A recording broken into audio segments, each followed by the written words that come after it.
Hello, I'm Anton Korinek. I'm a non-resident fellow at the Center on Regulation and Markets at Brookings, as well as a professor of economics at the University of Virginia. It is my pleasure to welcome all of you today to our event on work in the age of artificial intelligence.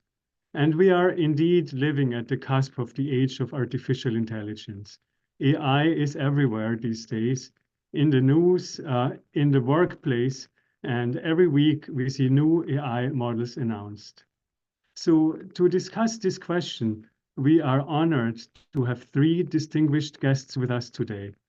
Daron Acemoglu from MIT, Daniel Susskind from Oxford, and Russell Wald from Stanford. I will introduce each of them in turn before asking our speakers for 5 minutes of initial remarks each. And incidentally, if you are watching this event live, you can tweet any questions that you have under the hashtag AI and labor, and I will do my best to incorporate them in our conversation. So to start, I would like to invite Russell to kick off our conversation, since he has just published the annual AI Index report at Stanford last week. And I thought that the findings from this report may provide a really excellent grounding for our discussion. I have followed the AI Index report for many years now, and it is one of the most authoritative sources on what's happening in AI, providing an annual snapshot of the state of the field. And you can also see the growth of AI in the growth of the index report. The 2024 edition came in at 502 pages. So Russell Wald is the Director of Policy for Stanford's famous Institute for Human-Centered Artificial Intelligence, HAI. In this role, he is responsible for leading the team that advances HAI's engagement with governments and civil society organizations to see a world benefit from the human-centered uses of AI. Russell is also a member of the steering committee of the 2024 AI Index report. So Russell, could you share a few highlights from the AI Index report with us and tell us a bit about the speed of AI advances and the implications for work in the age of AI? Thank you, Anton. And it's a privilege to be here with everyone and such a distinguished group. I will say that I am now the Deputy Director of HAI, which was a recent development. And so we're looking for a Director of Policy replacement, and this is probably an audience that would be great for that. So if anyone's interested, find us. But yes, I do work for Stanford, HAI, Stanford's Institute for Human-Centered Artificial Intelligence. And with that, we do help publish the AI Index, which, as you noted, is this preeminent measurement of artificial intelligence. It is indeed over 500 pages this time, so it's quite lengthy. It's reflective of the growth of AI. I'm going to give just a few points that I see that came from the report that are quite fascinating right now. First, one thing that we're seeing is AI in numerous fields is exceeding human performance at this point. We saw this quite a few years ago with ImageNet, and at that point, there was a point as to which human performance was eclipsed. And now we're seeing this from a variety of different areas, whether that's reading comprehension, and ultimately at some point, we're getting closer and closing the gaps on a whole another set. What's interesting is at the same time, we also see an increasing difficulty of benchmarking these systems, and how are we able to appropriately understand what the level baseline of benchmarking is. That's important because one area that we note in the report is there's no one standard universal level of benchmarking right now. And why that's an issue is there's a variety of these large firms that are developing this technology, but they're not doing it across a standard level of benchmarking. So we don't know what the performance capabilities are of all of these across one standard. And that will become a growing challenge in the future. And it also begs the question of who should be creating that one universal standard for us to rely upon. Is that government? Is that industry? Is that civil society in some capacity? That's another key feature that came from this year's report. Then I think what we should talk about are foundation models. Foundation models are large, very large models, which you think ChatGPT today, kind of for a more general audience here. And what it is they use an extraordinarily large amount of computational resources combined with a huge corpus of data, generally from the internet. And they're trained at very high levels, and later they're intended for downstream tasks, to do a multitude of downstream tasks.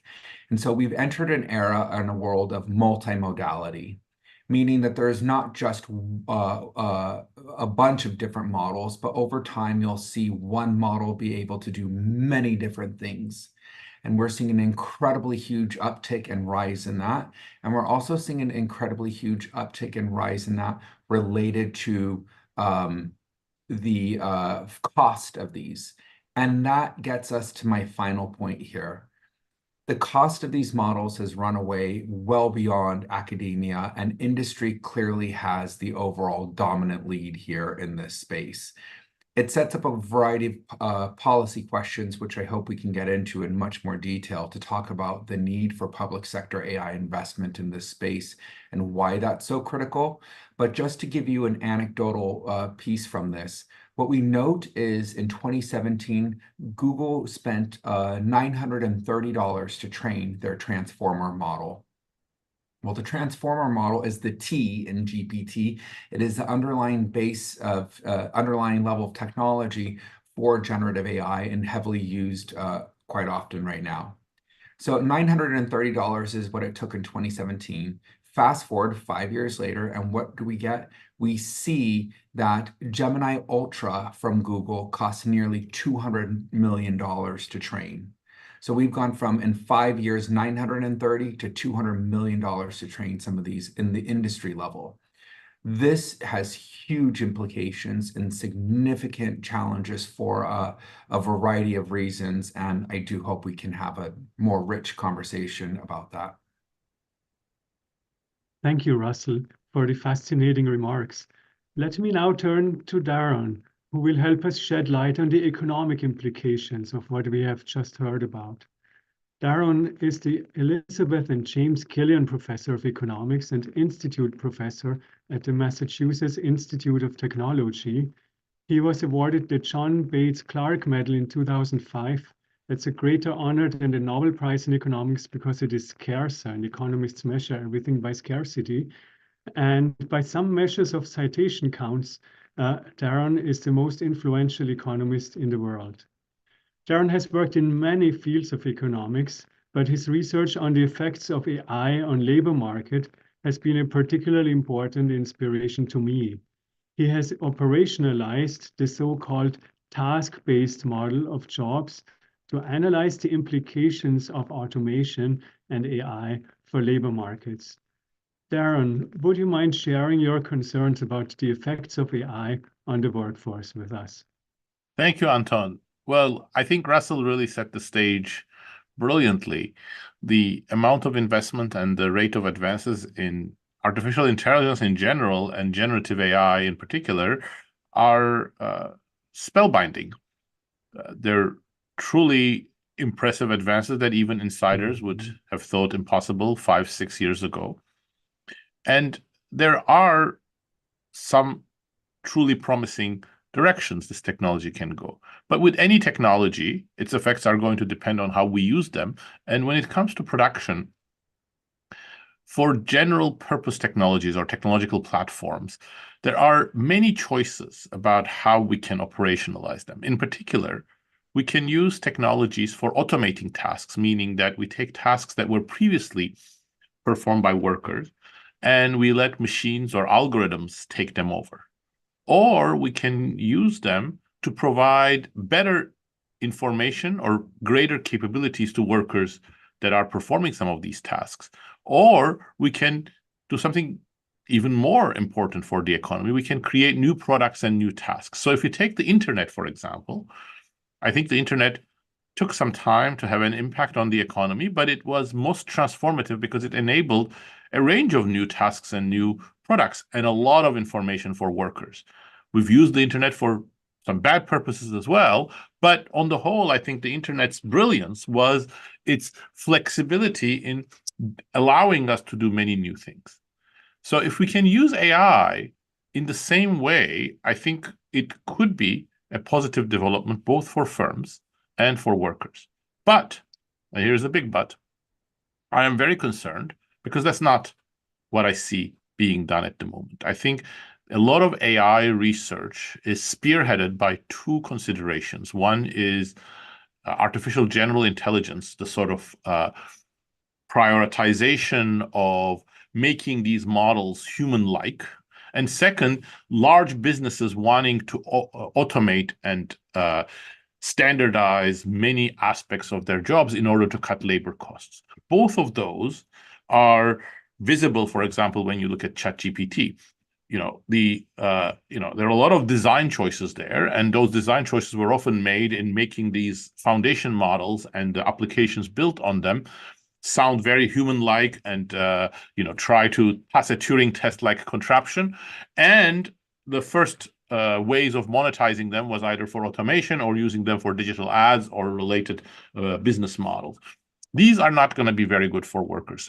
Automation, of course, has been with us and will be with us, but it benefits capital at the expense of labor, and often it creates even large within-group inequalities because the workers who are displaced from the tasks for which they have a competitive advantage end up working for less or lose their jobs completely. So it is really essential for building shared prosperity on the basis of AI that we abandon the obsession with artificial general intelligence and automation and try to use them for improving information for workers, creating new tasks, helping the workers, empowering them rather than disempowering them. So that's why I think the question of what will AI do to the labor market is an underdetermined question. It will do whatever we choose it to do. And I think there are very important choices that we should make as a democratic society and not just a few leaders in Silicon Valley. And I'm really worried that despite all of the discussion about AI, that basic truth that those different choices cannot be just delegated to a few people has not sunk in. And I think that's a very important part of the whole discussion about social media, democracy, but it's also the heart of the inequality and jobs discussion. Thank you, Daron. Let me now turn to Daniel Susskind. Daniel explores the impact of technology and particularly AI on work and society. He's a research professor of economics at King's College London, a senior research associate at the Institute for Ethics in AI at Oxford, and an associate member of the economics department in Oxford. I have followed Daniel's work on the future of work for a long time, and I particularly enjoyed his book entitled A World Without Work, in which he cogently lays out how the coming wave of automation may make labor redundant eventually. So for a glimpse at the future, I thought there are few better speakers to invite than Daniel. So Daniel, we have just heard from Daron about his short-term concerns about AI. You have extensively written on the longer-term future of work, and I think you have a new book on economic growth coming out as well, if I understand correctly. Oftentimes, people who worry that AI will displace work are accused of being Luddites and not understanding basic economics. Now, this is certainly not true of Daron. This is certainly not true of you. But can you explain why you view a world without work or with much less work a plausible outcome, and what economic forces you see that may lead us there?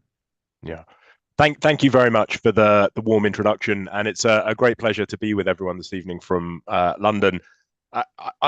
In the short term, my view is that the challenge we face is not a world without enough work for people to do. The challenge is that there will be work for people to do, but for various reasons, that work might sit out of their reach. That because of the sorts of work that technology creates, there might be some what we could call frictional technological unemployment. I mean, the most obvious reason is that people might not have the right skills and capabilities to do the work that has to be done.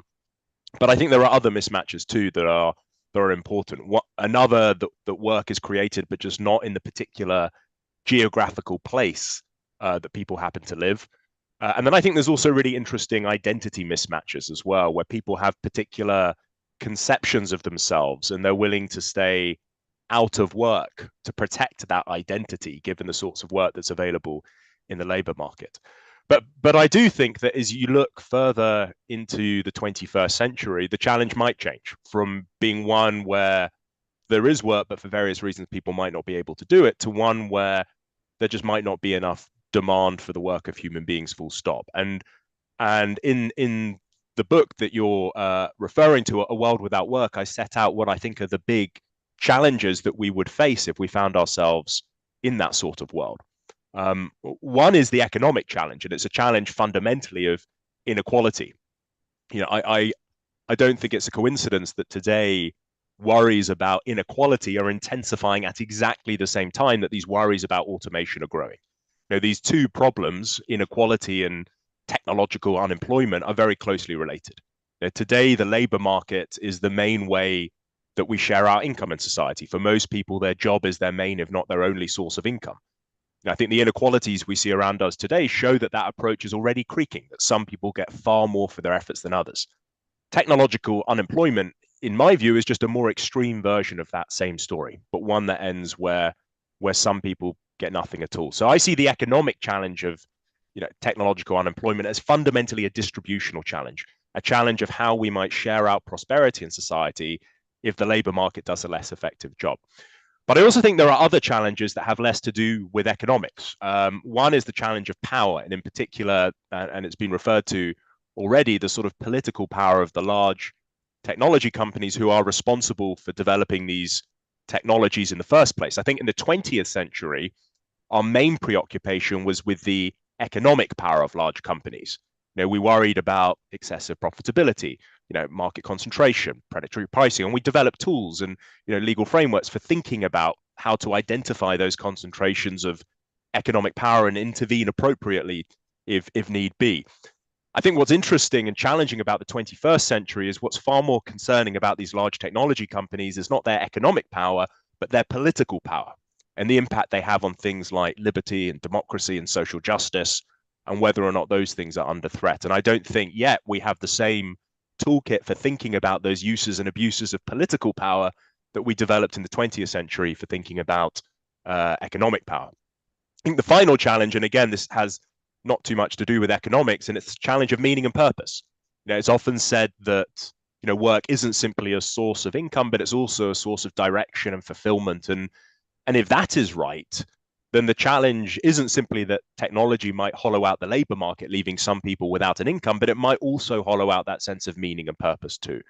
And I think buried within the discussions that many people have today about the sorts of interventions that might be required in a world with less work, things like universal basic incomes, things like job guarantee schemes, are often tacit assumptions about the nature of that relationship between work and meaning, which I think are really important to set out and interrogate. Thank you, Daniel. And thank you all for your initial remarks. Now, to start the conversation part of our event, I thought I want to ask you all a quick and somewhat lighter question that focuses on our personal experience. How much have you personally used these recent advances in generative AI in your own work and life?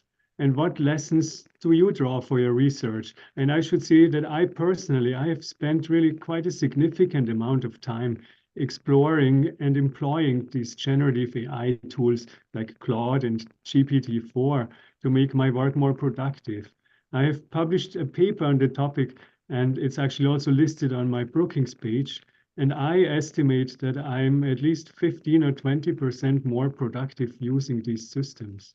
So let's perhaps proceed in the same order in which we had our initial remarks, and let's try to make this a quick round of about a minute each. Russell.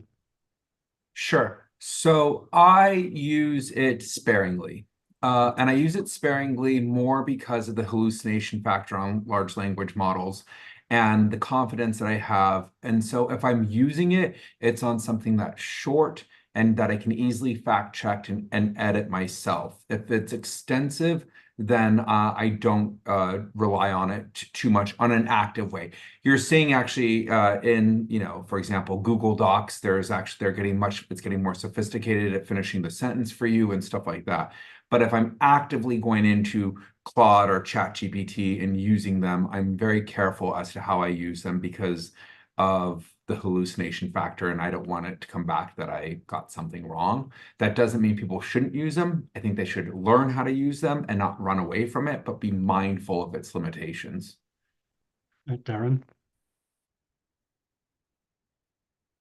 My experience is very similar to Russell's. I used it, more than a year ago when ChatGPT 4 just came out, and I was at first very impressed, but the unreliability of the information put me off, and I'm not using it at the moment. But I think, like many people in the US economy, I'm not using it, but I'm subject to it because many of the programs that we use, websites, are all using AI algorithms. If you look in the data, it's like less than 2% of US firms are investing in AI, but a very large fraction of US GDP and US population are subject to AI in a way that they don't understand, and they can't monitor, and they don't have a say on it. So I think that's part of the problem that I tried to highlight in my previous answer, that right now AI is a tool in the hands of a very small segment of society that can use it in unaccountable ways. They may choose to use it for good ways for most of the time, but we have no recourse against it. Yeah, Daniel.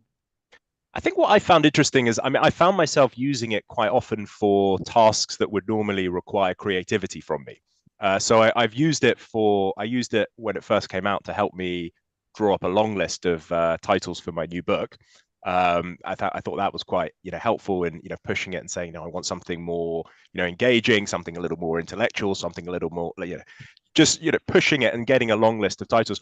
I've used it, and I don't know if this makes me a good or bad parent, but I've used it to help generate bedtime stories based on the prompts that my 6-year-old gives me. I think the serious point here is that what's been quite provocative about GPT is that it's particularly good at some of these creative tasks. And if you had gone back even a few years, one of the human faculties that many people would have thought was out of reach of even the most capable technologies for some time were those that required some kind of creative faculty, solving the problem of originality or novelty or taking one by surprise.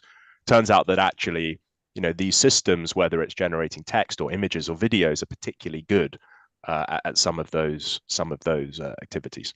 Well, if I can share just one anecdote, I was about to submit a paper to a journal which requires the abstract to be 100 words. So I emailed my co-authors and I said, in LaTeX, it's very difficult to check that. Have you checked how many words it is? And they said, yes, it's 95 words. And I uploaded, and the system says this is 140 words.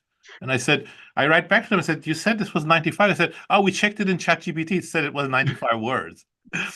So, there are things that you can make mistakes, but the degree of certainty and the mismatch between what is sometimes true and what's not is still striking.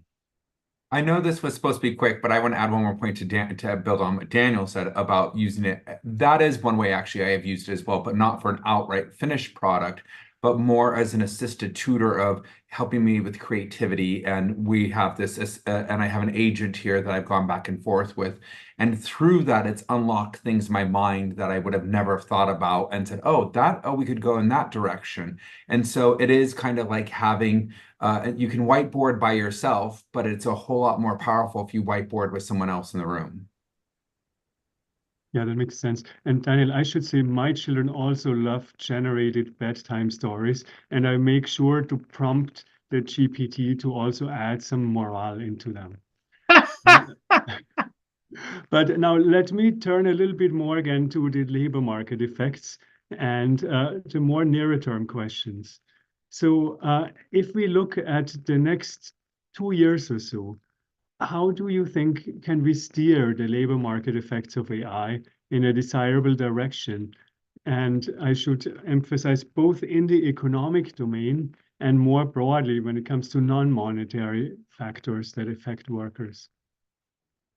Let's start with Russell again and go in the same order as before. Well, I hate to talk about labor markets with two brilliant economists here, but what I would say is what we're seeing that's very fascinating in early results of this is that it's not so much a replacement activity here, it's much more of an augmentation tool. And that's what there is some hypothesis around that. But you're seeing in some of the early studies when paired, and it's noted in our AI index, when paired with the worker, that you see a greater degree of productivity, you see a greater degree of efficiency, speed, quality that's coming from this. And one example was an experiment that was done, and that's noted in the index, is there was a subset of a group that was told that to use an AI system, and it was not to not use an AI system to work on something. Another group to use an AI system, but they were told it has issues, be careful. And then there was another group that was told use an AI system, it works extraordinarily well. And what turns out is the ones that had the AI systems outperformed those that didn't. The one that actually used the AI system that was told it's a little shaky, so be careful, outperformed both groups substantially because they were much more careful as how they did it. So that's possibly where we see a lot of this going right now, in the immediacy of a more of an assisted tool than an outright replacement. Daron, do you also see the near term to be augmentation? What do you think are the implications for the skill premium and so on? And what do you think do we need otherwise to make sure that we steer this technology in a worker-friendly direction? Yeah, I think we're very impressed with this technology, and there's a tremendous amount of investment going, but I expect it to be a much more slowly changing phenomenon. So I don't think we're going to see massive effects within 2 years. I suspect there will be intensification of use of AI for surveillance in workplaces as well. And some creative workers, such as yourselves and the sort of very sophisticated employees, are already using it for a few things. I think you're already very productive, Anton. So 20% increase in productivity is too much. So I'll give you 5% perhaps. So many people might have 5% improvements in their overall productivity, but they're a small minority, and they are not the workers at the bottom of the distribution who we are most worried about. I think the effects for them is going to be much more of a slow burn. And that's both good and bad. It's bad because it's a promising technology. It's going to be slow, fine. But I think it's actually good because it gives us more time to adapt. And I think the augmentation problem, Anton, I think that is key. And right now, we don't have a road plan for that. We don't have a strategy. Tech companies are not prioritizing it. I can talk about in detail across different occupations and sectors, lots of low-hanging fruit, and nobody is sort of going after them. So the slow pace perhaps can allow new companies to enter and try to see whether they can use generative AI to make teachers more productive, to make nurses better at dealing with shortages of health services in the United States and in many other countries. Courts that have huge delays become better. Electricians become much more productive in dealing in problem-solving tasks involving new technology. Plumbers, carpenters. I think there are a lot of possible applications, but those are not where the money is going. So yeah, I think within 2 years, we'll probably be where we are now, bemoaning the fact that they're not doing enough augmentation. What specific policies would you advocate, Daron, that would... Well, that's a longer discussion. I'm more than happy to get into it. I don't think there's a silver bullet. So I think we need to deal with industry structure. We need to deal with fiscal incentives that are already in the system. We need to deal with business models that are very distorted in the tech sector, financing models like venture capital. We need to have the government play more of a regulatory role, and also the government play more of a role like it does in climate change energy technologies or healthcare by providing subsidies, prizes, and other incentives for socially beneficial use of AI. But I think the first step, and I think this is a really, really big step, is if there is a broad agreement in society that it is both socially desirable and technically feasible to use AI and generative AI in particular in a pro-worker way, I think we've made huge progress. I think that reality is denied. That reality is denied in many different ways. There are those in the tech world who wouldn't even accept that it's socially desirable to invest to make in order to make these technologies more usable by workers. Those that would say that's not technically feasible, we just have to go down our foundation models, or those who would say, oh yeah, everything's going to work out, just let it remain in our hands and we'll just do whatever is best for society. Good luck. So I think if we can overcome these sort of roadblocks, I think we've already made a big leap towards more pro-human, pro-worker AI. Thank you, Daron. Now, Daniel, what is your take on that? And, I can't help but I have to ask, what is the title of the book that you finally settled on? And do you want to give us a just brief plug on that new book as well? Yeah, so the book's called Growth, A History and a Reckoning. And one way to think about that book, and my starting point in this discussion about directing technical change is that I'm very sympathetic to the idea that we ought to try to shape the direction of technological progress. One way to think about the argument of the book is that I'm saying we ought not to simply shape it with respect to the impact of technology on the labor market or on politics, but also technology with respect to its impact on climate, on its impact on local places and communities, all the different harms that we might think that technological progress has. It has this extraordinary promise, but it's also got this price as well. So I'm very sympathetic to the idea that we ought to be trying to direct technological progress in particular directions. I suppose what worries me is, and it relates to what some of the comments that have been made, it's really our capacity to do it. In part, it's the sort of the practical limits. It's quite interesting when in economics, we draw quite a clean distinction between the idea that technologies can either complement for human beings, making them more, complement human workers, making them more productive at the work that they do, or substitute for human beings, displacing them from particular tasks and activities. What's been quite interesting talking to computer scientists is that they sort of, they find that the cleanliness and the sort of fixed nature of that distinction quite misleading. I think it was the computer scientist Stuart Russell in his BBC Reith lectures who made the point that it's often in practice very difficult to know ex ante whether a particular technology is going to end up being a substitute or a complement. You might think of, for instance, a medical diagnostic system which you were originally designed to help a doctor make a better diagnosis of whether a freckle is cancerous, but it ends up doing such a good job that the human doctor gets in the way, and what was meant to be a complement ends up being a substitute, and patients want to just use the technology instead. So I think there's whether we can really have the kind of clarity on whether technology, and knowing for certain whether technology is going to have particular effects, I think is one of the things that I'm grappling with. The other is the politics of it, and I think there are interesting. Even if it were possible in practice to direct technical change, is it politically feasible to do so? And it's interesting to look at, because we could tell exactly the same story about trying to direct technical change with respect to the impact of technology on the climate. For decades, we've been able to direct technical change and try and encourage greener rather than dirty technologies, and we've made an extraordinary amount of progress, but many people today would argue we've not done enough and we should have done more over the last few decades. And you might argue we're at a similar moment now with respect to AI that we were with respect to climate change back in the 80s. And the sort of political impediments to directing technical change with respect to the climate, do those not also imply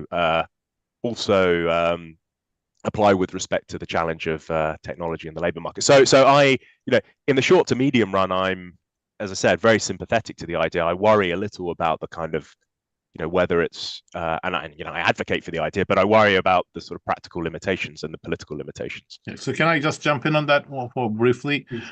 Because, I think Daniel is obviously raising very important points, and there are many economists and commentators that would much more strongly caution against trying to steer or redirect technological change because of political economy reasons, inefficiency reasons, or it's just impossible. Yeah. And obviously, I think there are many, many difficulties, and there will be some degree of unpredictability, but there are very good guidelines that we have that we can already start thinking about it, and we can improve. Like, in education, I don't think it's going to be a surprise that if you do more and more automated teaching, that's not going to be good for teachers, and it's probably not going to be the most productive thing for students. And there are many opportunities for developing AI tools to help teachers become better at identifying student difficulties with exactly which part of the curriculum, do much more personalized teaching. And how much money is going into that right now? Completely trivial relative to automated teaching expenditures. So you see the market, you see the mindset, and I think there are obvious things to support, exactly like in the climate change. We haven't done enough in climate change. We've made mistakes. Some money went to waste. But if we hadn't done that redirection today, we would be looking at 3 degrees relative to pre-industrial times, not still debating whether we can do 1.5. So the success, limited though it may be, is all due to our willingness to invest in solar, wind, geothermal, and other renewables and battery technologies. And I think this is the same situation is true today. We'll make mistakes, but I'll welcome those mistakes. Thank you, Daron. So I want to bring in a few questions from our listeners now, and I'll start with 2 technical questions, and I'll direct them at Russell, since you have just produced this authoritative overview of the state of AI.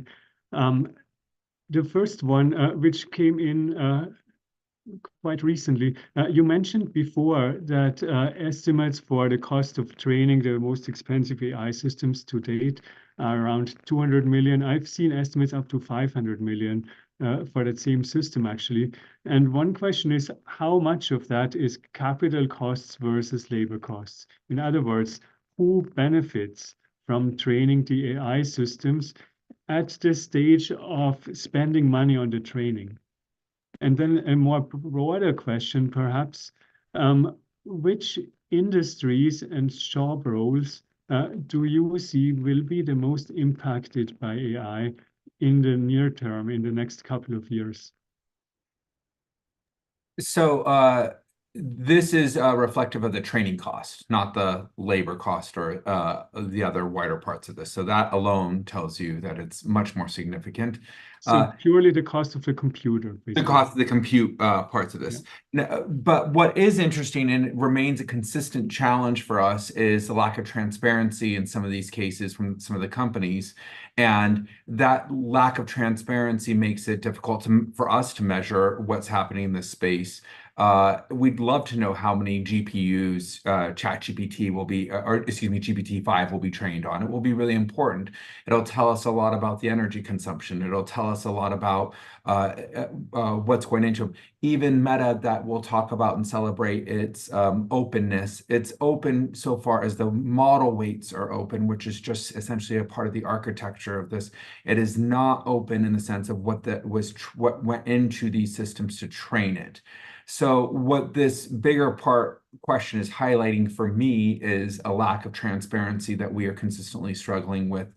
And what can we do to be able to ensure that industry is becoming more transparent in order to better vet these systems and audit them and have different stakeholders at the table participating to understand what happens here. And related to the second part of the question, what do I see as the most promising or parts of AI? First, I'll say that I think we have a very strong, extraordinarily significant obsession, particularly by policymakers, that I think are hearing exclusively more from industry. And that is this captivation towards the language model. There's so many other parts of AI right now that I think we are not paying enough attention to that are going to kind of once again surprise us if we're not aware of that.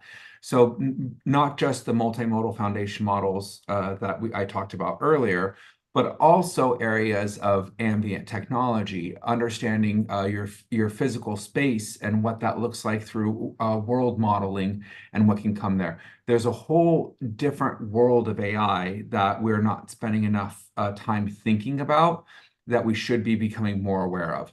To add on to that second question, what I find the most interesting is actually the AI-driven or AI innovations that are happening in science that actually had AI behind it. We have actually an entire chapter in this report dedicated to science and medicine and what's happening here. But if you look at, for example, the nuclear fusion breakthrough that happened last year, we sit here and we refer to that as a nuclear fusion breakthrough, and it's this incredible thing that happened. But that likely would have never happened at this point if you didn't have AI and ML techniques applied. So what I think we're probably going to see is a lot of this applied aspects of AI innovation in different fields and domains. And we won't sit here and talk about the model that was used or how it was used. Instead, we're just going to talk about a unique scientific breakthrough that happened. In essence, you're unlocking a lot of new knowledge as paired with this technology. Just as we were talking about earlier, and Daniel noted the creativity that can come from this, just as me as a user, the same thing can happen for a scientist that's working on it in a different way and use it to understand their data in a different way, provide different insights, and help create more breakthroughs. So what I expect to see, and we have seen early data on this, is scientific discovery is about to get supercharged in a way in a variety of fields. And we're not going to sit there and say it's AI. We're just going to sit there and most likely note or comment that this unique scientific discovery happened. So I think we're being a little sometimes too myopic on the language model, and we need to open up our eyes wider to the other applications that are going to happen here, not just firm adoption of a language model. Thank you, Russell. Now a follow-up question to Daron. I hear this quite a bit that we will see massive effects on the process of scientific discovery and also innovation in the entrepreneurial realm, because scientific breakthroughs need to be propagated into the economy by innovators who actually implement them so that we as a society more broadly can benefit. Now, Daron, as one of the preeminent growth scholars, what is your reaction to hearing that? Well, it would be fantastic if it happened, but I wouldn't bank on it. First of all,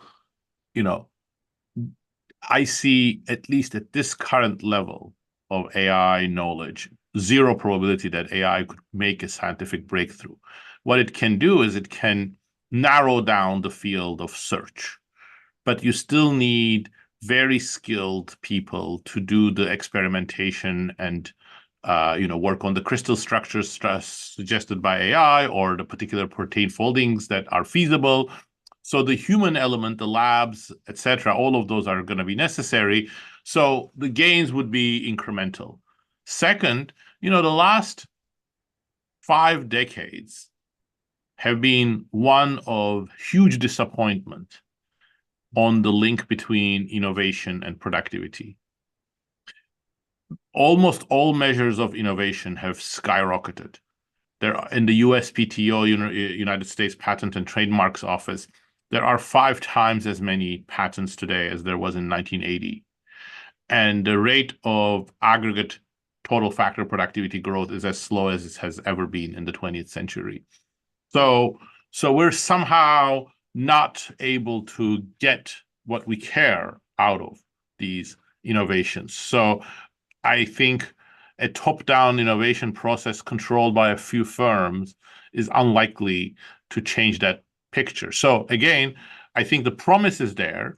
If AI becomes a decentralized tool that enables new entrants, new firms, new products, new perspectives to unleash more energy, yes, absolutely, I think it would have an impact, but that's not the path we're going to. Russell, any quick reactions sitting on the West Coast, the Bay Area? There's a lot of hype. That's for sure. Try driving around San Francisco and see all the billboards. There's a lot of promise that people talk about here on the West Coast, and that's generally capital fueled. But I do think that there will be some interest. I think we're continually surprised by the technology. Every year there's some kind of unique surprise that we didn't expect, and there's this acceleration point. But I take what Daron's talking about is you can have this unique powerful technology. How are you able to adapt it and make it work for you? And I think that remains a question mark. Yeah. Thank you. Let me shift a little bit more towards the medium and long term now. And I think I can hear this in this conversation that we are having right now too. But basically, whenever I speak to technology experts, I get this vast spectrum of opinions. And what it tells me is, I suppose, that there is a lot of uncertainty about our technological future, about how fast AI will advance, in which exact directions it will advance, and where it will lead us. And what I oftentimes advocate in the face of this uncertainty is that we need something like scenario planning. So if you talk about the medium to long term and you listen to all the scenarios that technology experts are mapping out, some of them include, like what Daron has alluded to before, and what Daniel has discussed as a serious possibility, this notion of artificial general intelligence, of AI that may be able to supplant everything that human workers can do. Other scenarios look much more like the world today, just a little bit better. And of course, there are also plenty of dystopian scenarios. And our probability distributions on all this may perhaps differ a bit, but I think we all appreciate the vast uncertainty. So I wanted to start with Daniel this time and ask you, what would be like an aggressive scenario look like to you, where we see really rapid advances in AI, and what would they imply for work, or perhaps a future without work, like what you describe in your book? Yeah. I mean, so I think it's, the uncertainty you describe is exactly right. Nevertheless, I think it's useful, as you say, to think through what those scenarios might require. And you don't need to imagine a world where there's no work for human beings to do, full stop. You only need to think through sort of economic history and look at times when unemployment rates have been 20-25% to know how disruptive that can be to the social order. I mean, one of the things I found most useful about thinking through these scenarios, these sort of possibilities, is where it raises, where it reveals shortcomings in our understandings. So one example, I spoke very briefly about the relationship between work and meaning. It's often said that work is a very important source of meaning and purpose. What's interesting, though, is that, of course, for many people, it's not. For many people, work is not a source of meaning and purpose. People would rather not work at all and get an income from elsewhere if they could. That's not to say that's necessarily a desirable outcome, but it's just, for many people, how they would describe their relationship with work. Similarly, if you look through history, you can find societies with very different relationships between work and meaning. Why do I say all of this? Well, because it has practical implications for thinking about the sorts of interventions that we might adopt in a more dramatic scenario.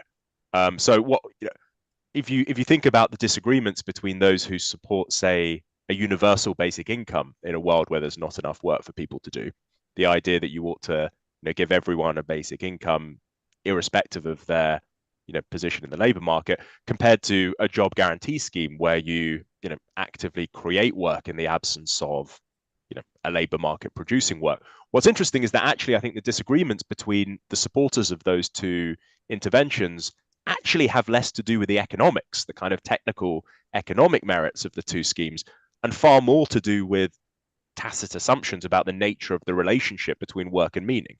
Those people who support a job guarantee scheme are often carrying a hidden assumption that the reason they want to create that work, the reason they want to guarantee a job, is because a job is an important source of meaning and purpose and structure and fulfillment. Whereas, conversely, those who support a universal basic income, often the reason they're doing that is because they think that you can find meaning and purpose elsewhere, outside of work.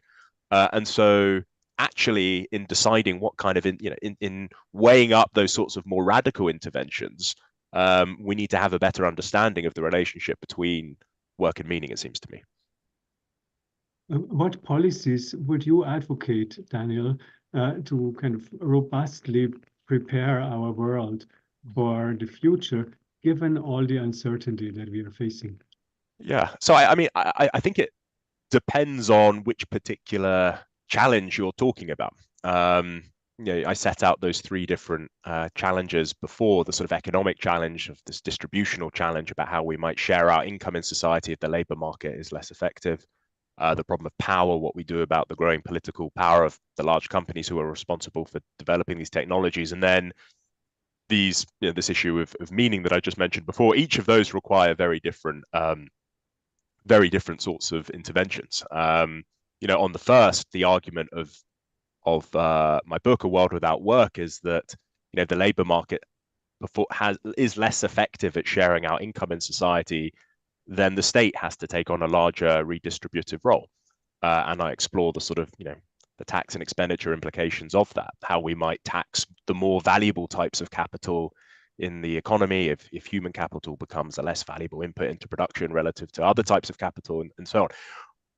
Yeah, at the other end, you've got this issue of meaning and purpose, and that raises, really, I think, some of the most provocative ideas that I've written about. We have a whole suite of labor market policies to intervene and shape people's working lives. If you take seriously this idea that, you might hollow out the sense of meaning and purpose in people's lives, then perhaps we also need to think about leisure policies as well. And, the state in many ways already intervenes to sort of haphazardly shape people's non-working lives. The argument that I make in my work is that, we need to perhaps think about this in a more systematic, careful way if we think a world with less work is a serious, as you say, scenario. So I think there's a whole spread of interventions, some far less familiar and comfortable, that we'd have to think through if we were really entertaining the prospect of a world with less work. But I think it's important just to emphasize that's not where we are at the moment. The challenge at the moment, as I said at the start, is not a world with less work, full stop. In my mind, the challenge for now is really a frictional one, that there is work, but for various reasons, there are reasons to think that people might not be able to take up that work. Thank you, Daniel. Daron, may I hand this question over to you? I'll be brief because I know we're running out of time, but I think, yes, there is a lot of uncertainty, and there's much, much more uncertainty than experts admit. This is not unusual. There is a tendency for experts to be overly confident in their points of view, which often coheres quite nicely with their ideological stance and their pocketbooks. It is no surprise that those who will benefit from more AI investments are telling us about the very rapid advances in AI. But I think scenario planning would be useful. But I would love to see that as an open debate where people really put their predictions on the table and admit that if those predictions go wrong, they are willing to entertain very different policies. So I would love to have, the tech leaders admit what their predictions are, and if the predictions turn out to be wrong in terms of the productivity gains and the capabilities of these AI models, that they are willing to allow for new companies to enter and loosen their grips and allow for regulations. And if the distributional effects turn out to be worse than they are hoping, that they are willing to allow for a wealth tax, especially targeted at the tech sector. I would love to have open scenario planning that includes commitments from these people. Russell? Sure, I'll be brief as well. I think scenario planning is actually really interesting and it could be quite useful at this time. But if I were to think of it instead of specific scenarios, I would think, building on a bit of what it's already been said, is thinking backwards, at the end of the scenario, what is the preservation of human dignity in this space? How are we making sure that human dignity is preserved, whether that's work, privacy, enablement, any of these things that can come from it?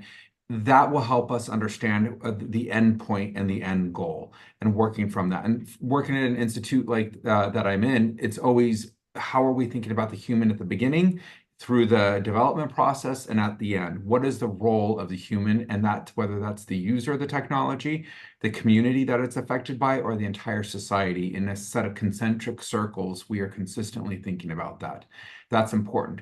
A quick thing from a policy front that I find really fundamental is one, coming back to what I was talking about at the very beginning, public sector AI investment and what we do here. We need to ensure that there are more set of diverse stakeholders at the table. If we don't, then our scenarios are limited for that planning, and they start to open up a whole different way if we do that. So there are things like the National AI Research Resource, through the Create AI Act that Congress could pass, which is a bipartisan bill that will have a significant impact over time if we start to open up this whole other different area for other stakeholders at the table. Thank you, Russell. And yeah, I think this notion of putting humans at the center, which I guess your center at Stanford derives its name from, your institute, is really crucial for this question. So I want to thank all three of you and all our listeners for participating in today's event. And I want to also thank you for your thought leadership on all the challenging questions that we have discussed today. Because as we have seen over the past hour, the future of work in an age of ever-advancing AI does raise really profound questions, and at the same time, immense opportunities. And I, for one, I think we should take the concerns that AI systems may increasingly be able to do many of our human activities quite seriously. But we may want to embrace this notion of planning for the uncertainty, planning for multiple scenarios. And I also think that we should not fear a future in which machines can do a lot of the drudge work, at least as long as we manage to solve the distributive problem, as long as we manage to make sure that the advances in AI do deliver shared prosperity. So I, for one, I would actually dream of a future where my children and grandchildren are not forced to work as hard as earlier generations have had to, simply because machines can perform most of the necessary tasks that we humans need much more efficiently than we ever could. What a gift that would be. But yeah, getting there and getting the transition right won't be easy and will require visionary policymaking. It will require cooperation, including international cooperation, and certainly a spirit of solidarity and shared humanity. But if we proactively prepare for that, starting today, then I do believe that we can make this next economic transition the best one yet, a transformation that will allow us to leave the age of everybody having to work behind and enter an age of even greater human flourishing. So I think that challenge may be one of the greatest challenge of our generation, but I hope that we can rise to it. I hope that we will be able to pull together the wisdom and care and to seize this chance and hopefully build a future where we will all experience shared prosperity. Thank you, everybody.